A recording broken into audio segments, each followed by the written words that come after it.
땡중과 제사밥. 하늘에서 갑자기 비가 내리기 시작했다. 그리고 교실 안으로 낯선 남자의 모습이 눈에 비쳤다. 방금 뜬 모를 설교를 마친 남자는 교탁에 서서 아무런 말이 없었다. 그럼에도 사람들은 아니, 학생들은 이 남자에 대해 질문하지 않았다. 저 남자의 손가락이 들어앉은 고리. 저 총이라는 녀석은 그랬다. 누구도 쉽게 입을 열 수 없도록 차갑게 사람들을 올감했다. 눈을 돌리는 학생, 휴대폰을 만지는 학생, 얼굴이 하얗게 질려버린 학생까지. 학생들은 각자 다양한 반응을 보이며 이 상황을 말해주고 있었다. 그런 그들 사이로 유독 변화 없는 여학생이 눈에 들어왔다. 쇼트커트가 잘 어울리는 여학생은 드물다. 잘 어울리는 학생을 봤을 때는 절로 감탄이 나오겠지만 저 학생의 경우에는 촌스러움과 패셔너블함을 극단적으로 우겼기 때문에 감히 잘 어울린다고 말하기엔 좀 어폐가 있었다. 그러자 꼭 내가 하는 말을 들은 것처럼 학생이 내 쪽으로 고개를 돌리기 시작했다. 짧은 머리칼 너머로 드러난 예쁜 눈매. 남학생이라면 미소년, 여학생이라면 미소녀라 불릴 법한 모습이었다. 그런 학생이 이제는 그들 사이에서 홀로 일어섰다. 그 소리에 교실 안에 있는 모든 사람들의 눈이 한 곳으로 집중됐다. 사람은 스트레스를 받으면 아드레날린을 분비한다. 심장은 차내 모든 혈류를 자신에게로 끌어당기고 근육은 경직되며 동공은 확대된다. 이것이 모태 인류가 위험에 직면했을 때 발생하는 방어 기제적 신체 반응이다. 그래서 학생들은 그랬다. 아니, 그랬었다. 저 여학생이 일어남으로써 왠지 모를 안도감을 느낀 것처럼 점차 원래의 자리를 되찾아갔다. 남의 일이라 이거다. 상상의 나래를 펼치며 저 여학생을 안주 삼아 먼 훗날 술자리에서 무용담처럼 풀어낼 해프닝쯤으로 여기는 듯 보였다. 그래서 뭐 어쩌라는 거죠? 그 모습을 바라보던 학생들의 맥이 탁 풀렸다. 아마 살려달라는 말을 내뱉었어도 결과는 똑같았을 것이다. 여기에 정답은 없다. 키는 오로지 저 남자의 손에 쥐어져 있었으며 나머지는 수동성을 띤 난파선의 탑승객이었다. 그리고 남자의 대답은 여학생을 지나쳐 예상치 못한 방향으로 흘러갔다. 얘들아, 너네들은 내가 왜 여기에 왔는지 알아? 당연하게도 아무런 대답이 없었다. 학생들의 표정은 그저 멍했다. 대답할 준비가 안 됐는데 질문을 받아서 그런 듯. 학생들은 죄다 황당한 표정으로 남자를 올려다보고 있었다. 실망한 남자는 입을 삐죽거리며 원래 향했어야 했을 자리로 질문을 돌렸다. 내가 지수 맞지? 넌 내가 여기 왜 왔다고 생각하냐? 남자의 목적은 저 여학생 지수에게 있었다. 이번에도 대답이 없자 남자는 칠판 쪽으로 고개를 돌리고는 뭔가를 열심히 그리기 시작했다. 그리고 자신의 질문에 대신 답변이라도 하듯 혼자 중얼거리기 시작했다. 맨날 치이고 욕먹고 구질구질하게 살던 사람이 있었어요. 근데 어느 날 죽어버렸어요. 반쯤 허물어진 그저 그런 쪽방에서 죽어버렸어요. 근데 그 죽은 사람은 말이죠. 제가 배고프다고 찡찡대면 뭘 그렇게도 저한테 먹여줬어요. 입에서 웅얼웅얼거리다 퇴. 쓴맛 짠맛 섞여있는 차가운 손가락을 제가 그렇게 쪽쪽 빨았어요. 달아요. 굴맛이 났어요. 오독오독 생쌀이에요. 그걸 다 빨아먹고 고개를 들어보면요. 뭘 또 우걱우걱 씹어대고 있었어요. 말라비틀어진 입술로 뭐가 그리 재미난지 실실 웃으면서 남자의 입가에 씁쓸한 미소가 번졌다. 근데 어느 날 누구한테 이상한 소리를 듣고 왔어요. 몸을 막 떨더라고. 하루는 떨다가 다음 달엔 시체처럼 하루 종일 잠만 쳐잤어요. 그리고 다음 날엔 미친 사람처럼 정신이 나가버렸어. 드디어 이 놓친 내가 갈 때가 됐나 싶었어요.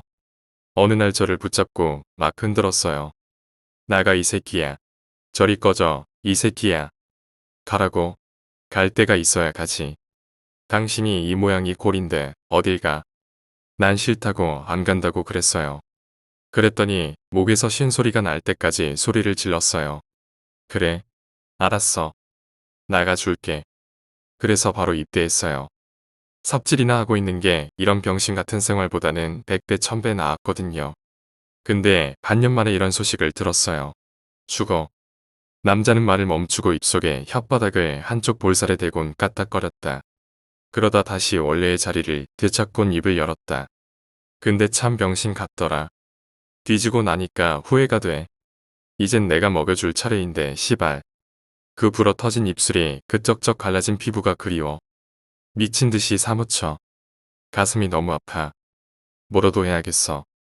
안 그러면 내가 미쳐버릴 것 같았거든. 칠판이 소리를 내며 울었다. 잠시 뜸을 들이던 남자의 고개가 칠판을 벗어나 지수를 향해 돌아가기 시작했다. 눈알은 정상적인 빛을 잃은 듯 보였다. 근데 내가 곰곰이 생각해보니까 있잖아. 누가 그런 말을 우리 엄마한테 했을까? 대체 왜 그랬을까? 뭐 그런 궁금증이 들더라고. 그래서 찾았어. 그게 너야. 이제 내가 대답할 차례야. 우리 엄마가 왜 그렇게 됐을까? 형편없는 그림이었다. 투박하게 분필로 끄적인 세모 반듯한 치마. 그 밑으로 떨어져 나간 다리와 구멍 뚫리고 찢긴 가슴. 짧은 머리카락에 얼굴까지. 마치 누군가와 비슷한 모습을 하고 있었다. 그래서 그림의 주인공은 딱히 시선을 둘 곳이 없었다. 그게 운명인걸. 지수가 물음에 답했다. 사람은 지독할 정도로 감정에 최적화된 동물이다.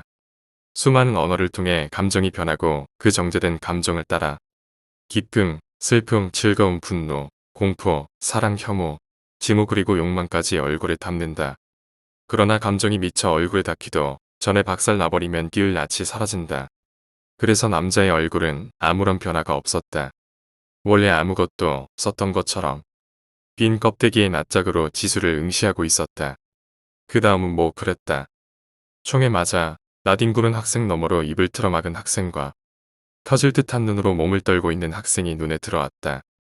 또 자신만이라도 살아보겠다며 책상 밑으로 머리를 꼬라박은 학생 주위로 들끓는 비명소리가 울리기 시작했다. 그 모습을 바라보며 남자는 자신의 입술에 검지를 올렸다.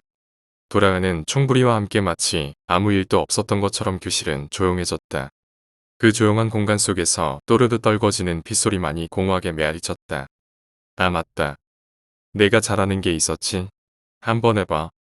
여기 애들이 어떻게 되는지 말해봐. 뭐 쌀이나 방울 같은 거 필요해? 애초에 선택권이 없었다. 그래서 지수는 자신의 목줄을 잡고 있는 저 남자의 말에 대답할 수밖에 없어 보였다. 아저씨는 오늘 죽어요. 별로 관심이 없는 듯 남자는 지수의 말에 별다른 반응을 보이지 않았다. 꼭 예상이라도 했다는 듯 고개를 끄덕였다. 나도 더 이상 살고 싶지가 않아. 그건 됐고. 나 말고 쟤들이 어떻게 되는지나 말해줘. 죽지 않게 돼. 뭐라고? 더 이상. 똑바로 다시 말해봐. 뭐라고? 더 이상 죽지 않게 돼. 오케이. 이미 결과는 저 남자의 손에 들려 있었다. 삶을 방관하고 있던 학생들은 그제야 발등에 불이 붙듯 자신들을 향해 돌아가는 총부리의 경기를 일으키며 소리를 질렀다. 마치 사형대에 오르는 사형수의 모습처럼 다급하게 움직이는 몸뚱이 위로 지독한 절망만이 가득 드리워져 있었다.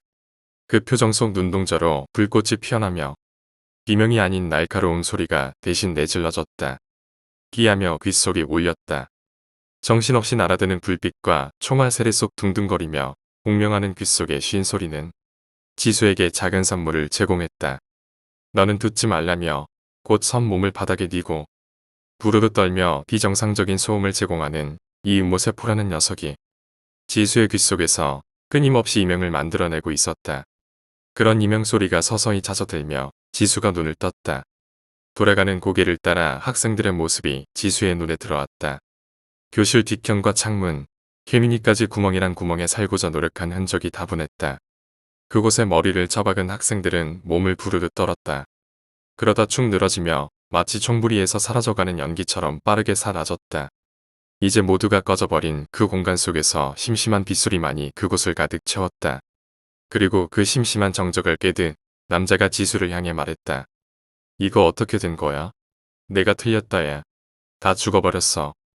묵묵하게 탄창을 체결합하며 남자는 놀이쇠를 당겼다. 지체할 필요성을 못 느낀 듯 곧바로 지수 쪽으로 몸을 돌렸다. 그때 남자가 움찔하며 눈알을 위로 올렸다. 불석 자리에서 주저앉은 남자의 관자놀이 쪽에서 주르륵 빗물이 흘러나왔다. 남자의 말로가 왠지 칠판 속 그림과 닮아 있는 듯 싶었다.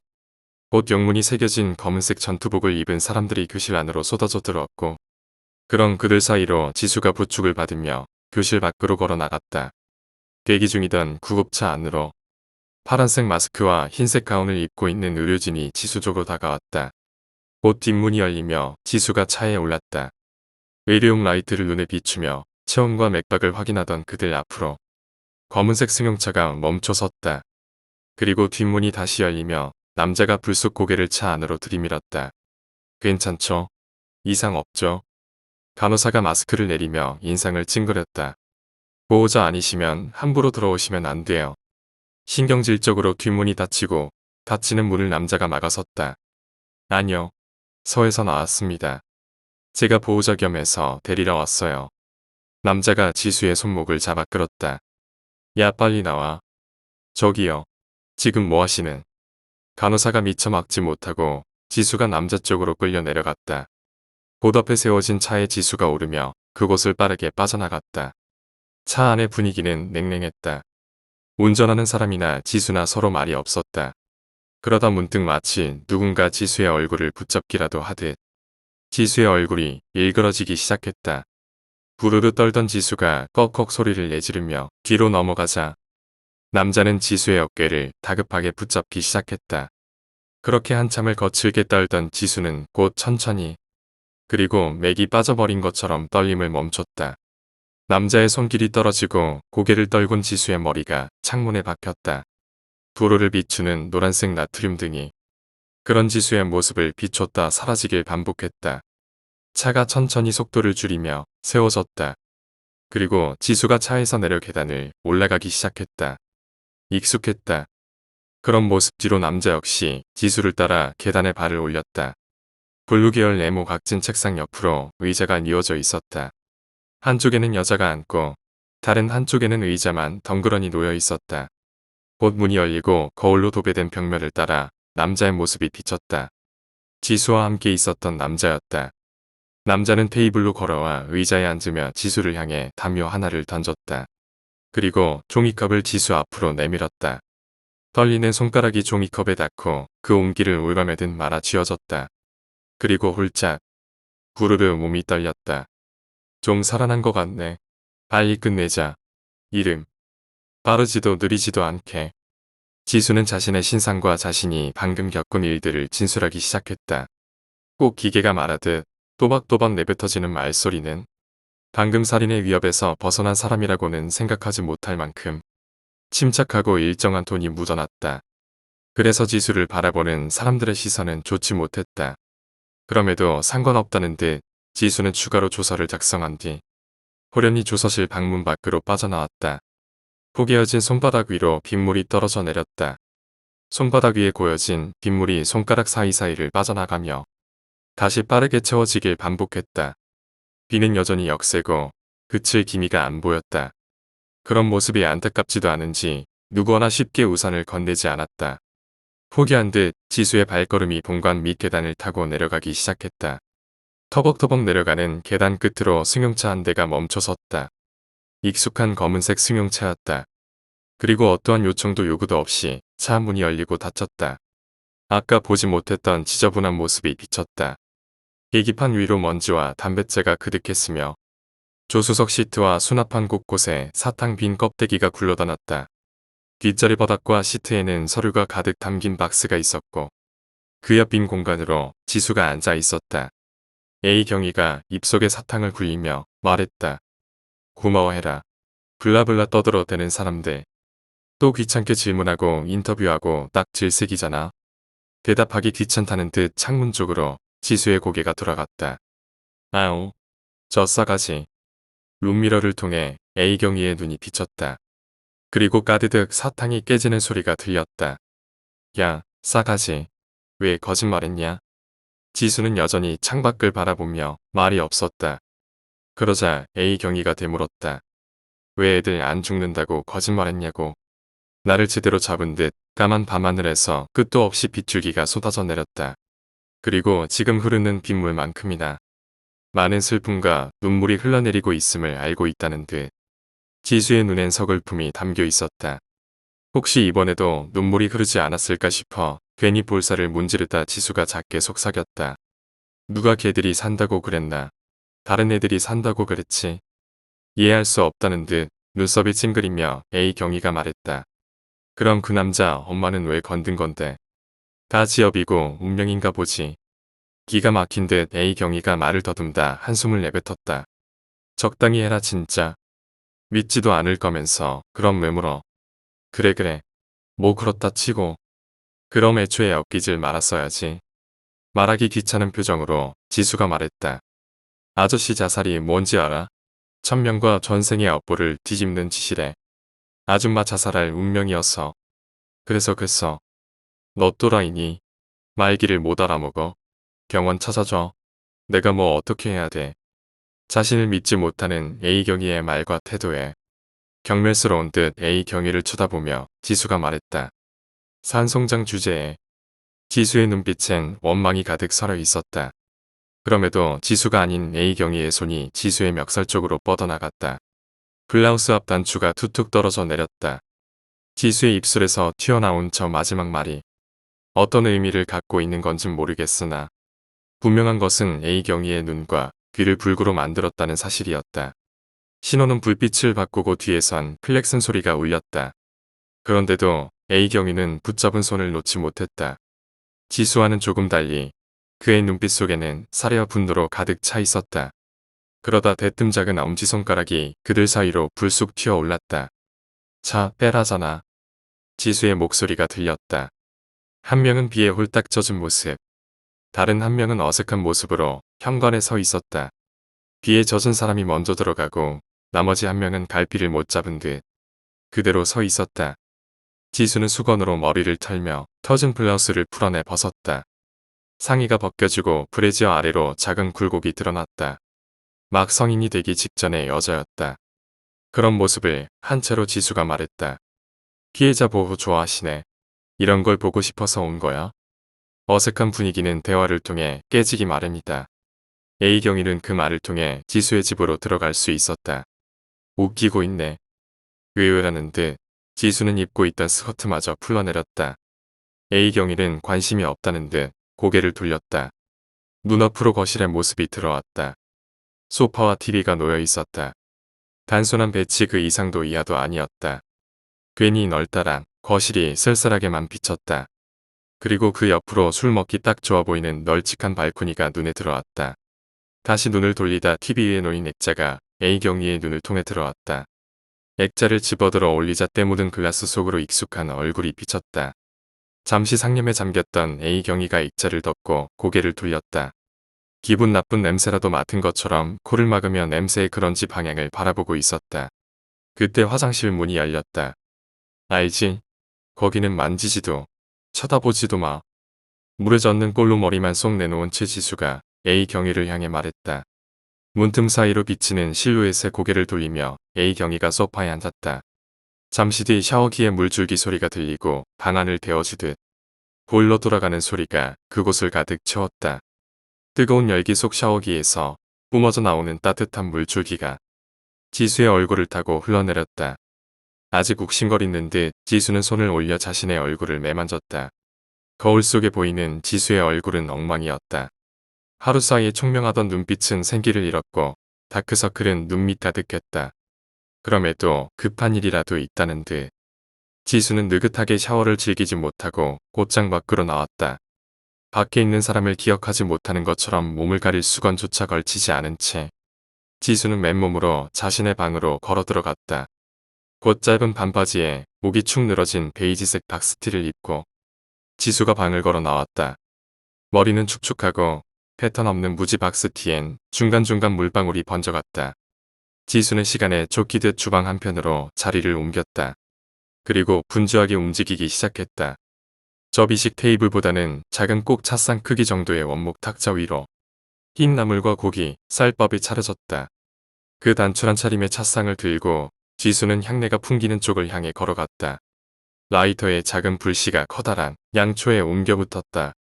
그 작은 불길이 번져가며 음침한 신당의 모습이 드러나기 시작했다. 금속 주조물 뒤로 부처의 모습이 가득 담긴 액자가 눈에 들어왔다. 그리고 그 양쪽으로 기괴한 모습을 한 의문의 초상화가 놓여 있었다. 꼭 장군의 모습처럼 투박한 목겁 위로 상투가 틀어져 있는 얼굴엔 흩날리는 자신의 머릿결을 따라 돌아가는 눈이 처박혀 있었다. 기괴한 모습이었다. 그 밑으로 무릎 꿇고 공손하게 모여진 손 밑으로 시퍼런 칼이 쥐어져 있었다. 그 모습을 전체적으로 돌아보면 왠지 모를 공포감이 조성되는 그런 그림이었다. 그런 모습과는 별개로 지수의 손을 따라 향해 불이 붙고 꺼지며 자글자글 연기가 신당 위로 피어올랐다. 그 연기를 따라 작은 향로 속으로 향대 세 개가 놓였다. 곧 지수가 땅에 엎드려 절을 올렸다. 있어.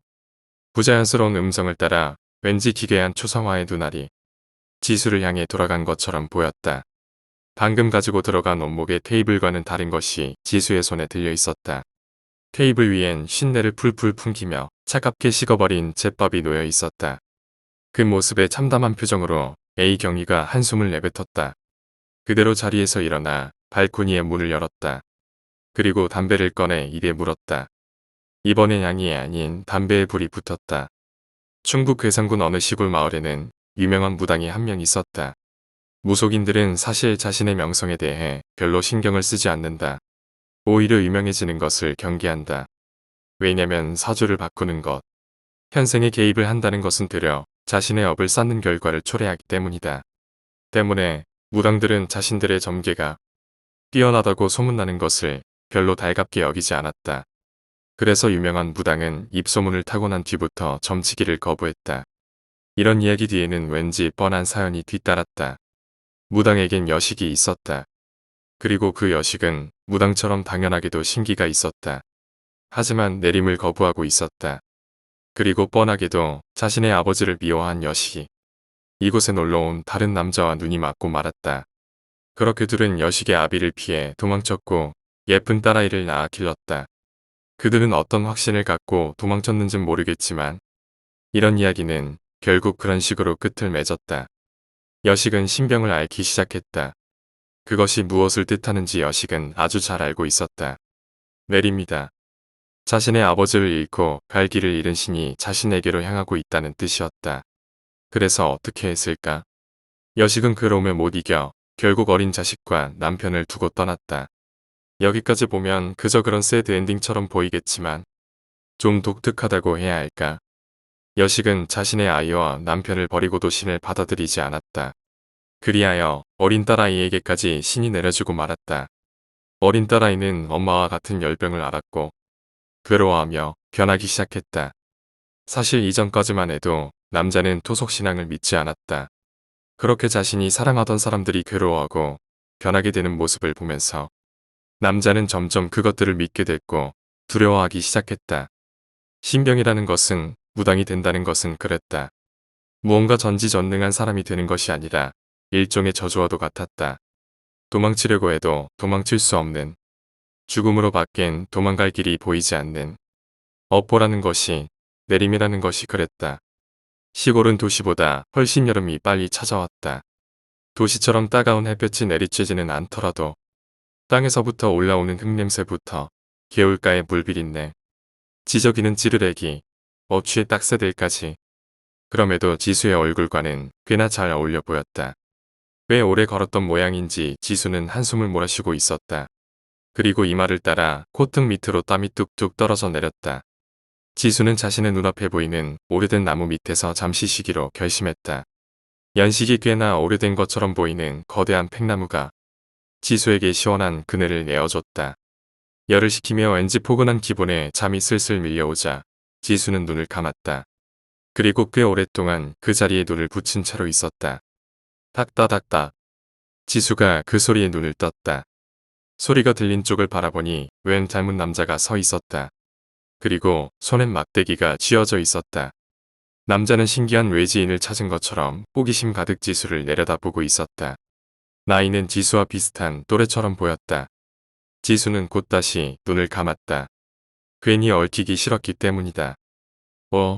처음 보는 여잔데 그것도 늙은이가 아닌 몇 살이야? 15. 지수의 이마가 확 찌푸려졌다. 그냥 가던 길 가라는 식으로 남자의 말을 무시했다. 그런 태도에 아랑곳하지 않던 남자는 지수를 향해 말했다. 당나무랑 무척 잘 어울리네. 그래도 너무 어린 것 같은데 이건 진짜 심한데. 혹시 시간이 있어? 힘들어 보이는데 내가 도와줄까? 그 말에 짜증이 난 지수는 남자를 향해 이렇게 말했다. 저기 내가 성질이 좀 더럽거든. 그냥 가던 길마저 가면 안 될까? 지수는 그 말을 끝으로 다시 나무의 머리를 박곤 눈을 감았다. 남자의 머리는 꼭 땡중 마냥 빡빡 밀어져 있었다. 옷은 치렁치렁 허름하게 해져 있었고 얼굴은 장난기 가득하고 신발은 신고 있지 않았다. 눈을 감고 정보를 추리던 지수는 왠지 모를 스산함을 느꼈다. 그리고 저 남자가 사람이 아닐지도 모르겠다는 생각이 밀려왔다. 지수는 더 이상 남자의 말에 반응하지 않았다. 그저 무심한 척 이 상황이 지나가길 빌었다. 이제는 지수의 등 뒤로 흘린 땀방울들이 차갑게 식어 지수를 얼어붙게 만들고 있었다. 그때 남자가 말했다. 말 참 착하게도 하네. 거긴 내 자리야.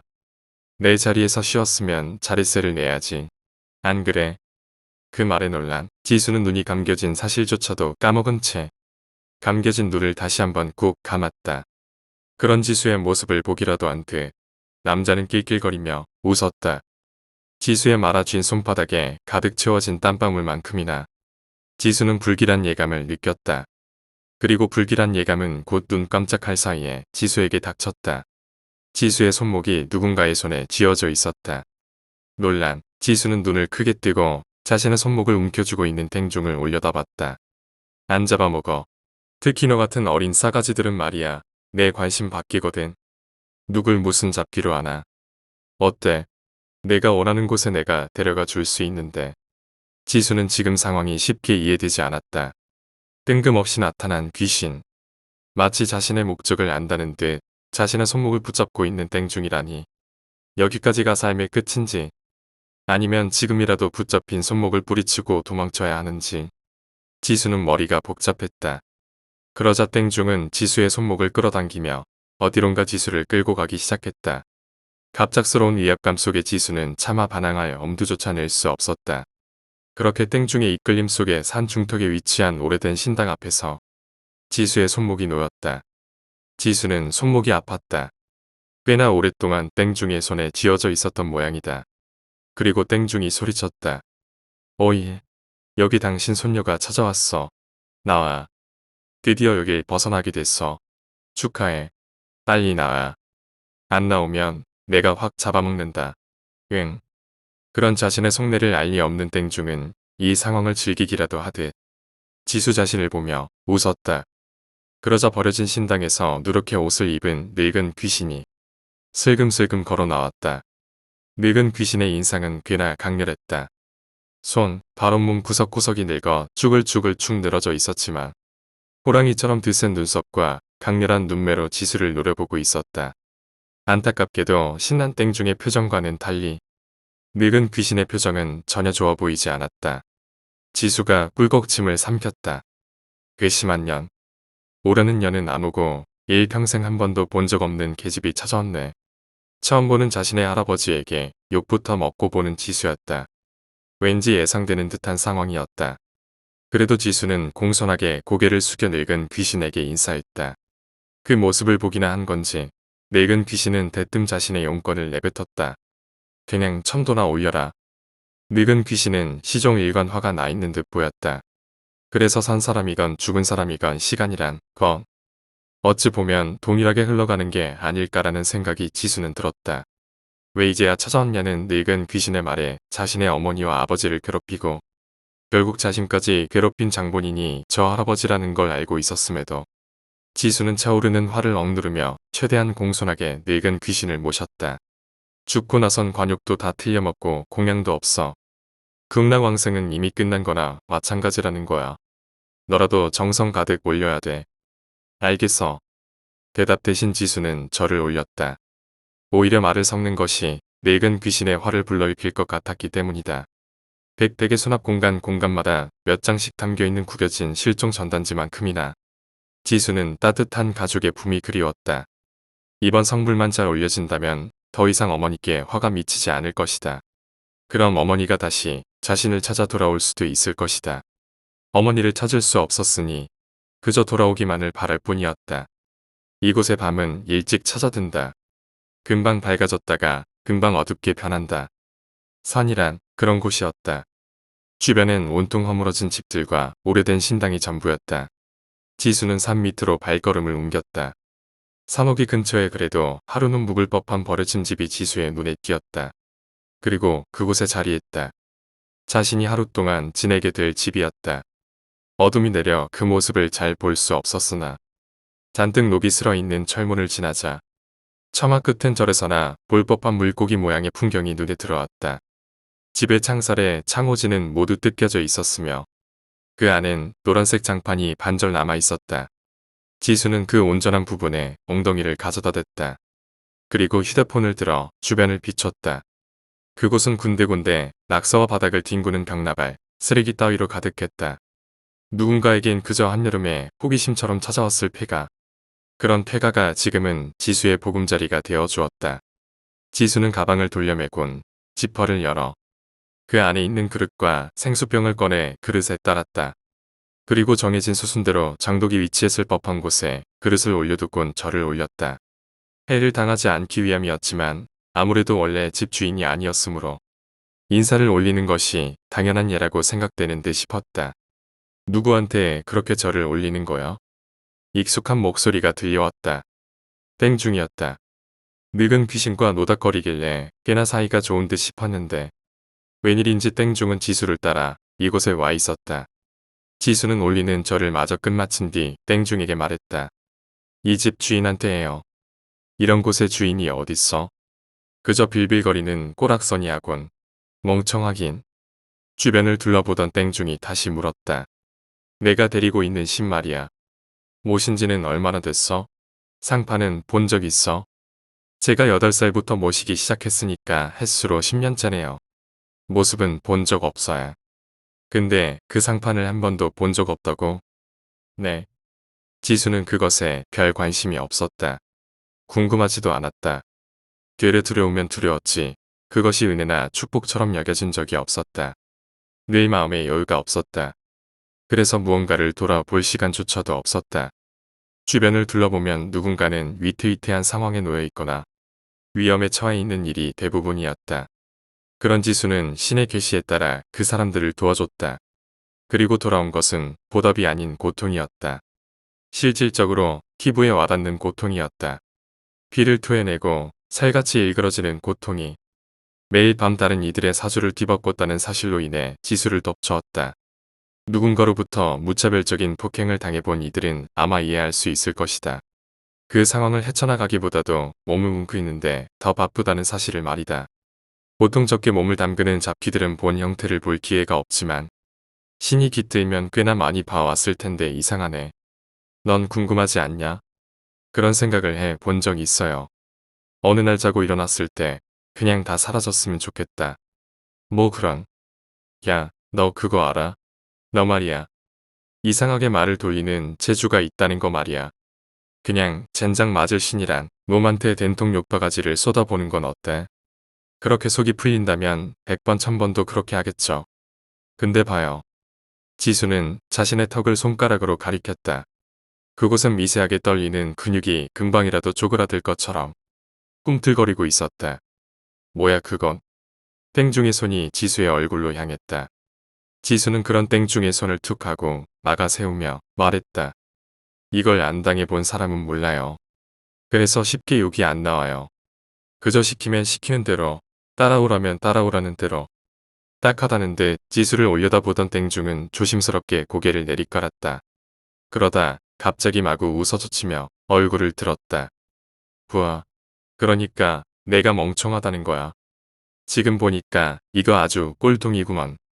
세상 천지에 어떤 신이 내 목숨 태워가며 사람 살리겠다는데 고통을 주겠냐? 이거 정말 물건이네. 땡중은 바닥을 대굴대굴 굴렀다. 원래도 장난기 많아 보였지만 지금 다시 보니 장난이 아니라 인간으로 치자면 거의 사이코패스 수준이었다. 뭐가 웃기죠? 더 이상 대화는 불가능해 보였다. 자포자기하듯 지수는 땡중을 향해 혼잣말을 내뱉었다. 그래요. 세상 천지에 제 업보를 따라가며 사람들을 돕는 무등년한테 신이 왜 해를 끼치겠어요. 그런데 제가 모시는 신은요. 그 개자식을 말이죠. 그냥 제가 콱 죽어버리라는 듯이 저를 너무 많이 괴롭혀요. 귀신, 아니, 땡중 당신 말 맞다나 아주 내가 멍청했어요. 아주 지독할 정도로 뭐, 땡중. 이게 죽고 싶나? 좋죠. 자살하기보다 죽여준다면 오히려 제가 고맙죠. 반쯤 찌그러진 웃음을 짓고 땡중은 지수를 어이없다는 듯 쳐다봤다. 그리고 말했다. 시원시원한 말투가 마음에 들어. 넌 왠지 호상할 것 같아. 누릴 거 다 누리다 편히 죽는 걸 호상이라고 하지 않나. 나는 글렀어요. 그런질 좋은 팔자는.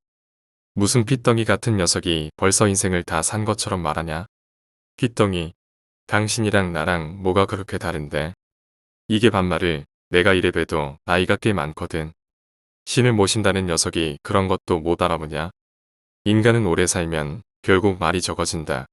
기력이 쇠하는 것도 있겠지만 세상에 궁금하던 모든 것들이 하나 둘 사라지고 흥미와 관심이 점점 사라져감과 같이 말수가 적어진다. 그리고 생각도 늘 제자리에서 빙빙 맴돈다. 그렇게 사람들은 나이를 먹음과 함께 말을 잃고 정신을 놓는다. 사후 역시 그랬다. 일찍이 죽던, 늙어 죽었던, 객사했던. 그들은 생을 넘어 이승이던 저승이던 또 다른 삶을 살기 시작한다. 지옥에 떨어져 온몸이 찢기고 불타고 눌리고 끓는 물에 담가지고 달군 쇳물을 마시고 혀가 뽑히고 쇠방망이에 몽둥이질을 당하고 슥꼬챙이에 살이 꿰이고 불구덩이에 내던져져도 늘 시간은 흐른다. 살아생전보다도 더 많은 시간이 흐른다. 그렇게 그들 역시 생전 말수가 적어들듯 점점 말을 잃기 시작한다. 그리고 마침내 이승을 돌고 돌다가 결국 정신이 나가버리고 만다. 그것이 구천을 오래 맴돈 귀신들의 일반적인 특징이었다. 그럼에도 이 땡중은 쉽게 말을 건네고 또 재밌다는 듯 반응을 기다리고 있었다. 땡중은 살아온 세월을 들여 거슬러 올라가듯 생동감이 넘쳐 흘렀다. 그나마 다행스러운 점은 아직까진 지수에게 해를 끼칠 의도는 없었다는 것이다. 그것만으로 지수는 충분히 안도하고 있었다. 그럼에도 왠지 오늘 처음 본 저 땡중이 지수는 낯설면서도 싫지 않았다. 이런 땡중이라면, 이런 죽은 귀신이라면 어쩌면 친구가 될 수 있지 않을까라는 생각이 문득 들었다. 괴로운 나날들이었다. 지수는 한 번쯤이라도 죽음이라는 걱정에서 벗어나고 싶었었다.